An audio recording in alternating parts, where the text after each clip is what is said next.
Google's new smart speaker is at once a secretary, a librarian and a radio. Ask about your day, and the home speaker will give you the time, weather, estimated commute, the news and upcoming calendar appointments. It will convert miles into feet, and dollars into euros. Want to hear Adele or Coldplay? Home will fetch you some tunes. If this sounds familiar, it's because Amazon has already been at it for about 2 years. Its Echo speaker can do what Home does and more, thanks to Amazon's head start in partnering with third-party services such as Domino's Pizza and Fitbit. But Home is smarter in a few other ways, as it taps what it knows about you from Gmail, Maps and other Google services. Home is also $50 cheaper, at about $130, though Amazon offers a mini Echo Dot version for just $50. Think of both Home and Echo as extensions of your iPhone or Android device. Sure, I can check weather on the phone, but why not just ask the speaker as I'm getting dressed? And no need to lift a finger to check the calendar. With guests over, I can resolve trivia disputes using voice searches and avoid screens. This week, I was able to keep tabs on the Chicago Cubs' quest to break a century-long World Series drought. Both devices work as alarm clocks or timers, great in the kitchen. Both can control lights, thermostats and other internet-connected appliances, though you need capable devices first. Of course, I have to get used to speaking aloud with no one around. Privacy is a concern, too, once I enable all the features. Anyone within hearing distance will know when I'm seeing the doctor or leaving my apartment empty for vacation. Home and Echo are continually listening for commands, though Google and Amazon say nothing gets passed back to them until the speakers hear a keyword, OK, Google for Home and Alexa for Echo. A light comes on to remind you that it's listening. You can turn off the microphone temporarily, too. Neither device is all that proactive. Android phones with a Google Now Assistant will remind me when it's time to leave for work or the airport, based on estimated travel times. But I'm usually not checking the phone as I'm getting ready to leave.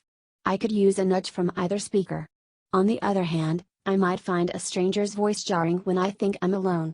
It's a new technology, and companies still have to figure out the right balance. The speakers are more powerful when they coordinate with your other devices. The best step so far comes from Amazon. Ask Echo the weather, and the speaker will tell you current conditions and the day's forecast. But if you have an Amazon Fire tablet nearby, you automatically get a full-screen display with the week's forecast. Ask Echo about the Cubs, and you'll hear the score. The tablet gives you inning-by-inning breakdowns. Home can control Google's Chromecast streaming TV devices, but the preview I've been testing has been painful to use. You can pause, resume or forward video. You're also supposed to be able to rewind and start from the beginning, but Home gets fussy. It currently works only with YouTube video, Netflix and Google Photos are coming soon. Even then, Home keeps thinking I'm requesting a song that doesn't exist. There's potential here, but controls on the phone are much easier. Watching TV shouldn't take a lot of work. Ideally, the technology will just know where and how to present information and entertainment. In such a scenario, you can set one alarm, and Google or Amazon will find you wherever you are, whether it's on the speaker at home, or a phone if you're away. Or if you ask the speaker about a nearby restaurant, directions go to your phone.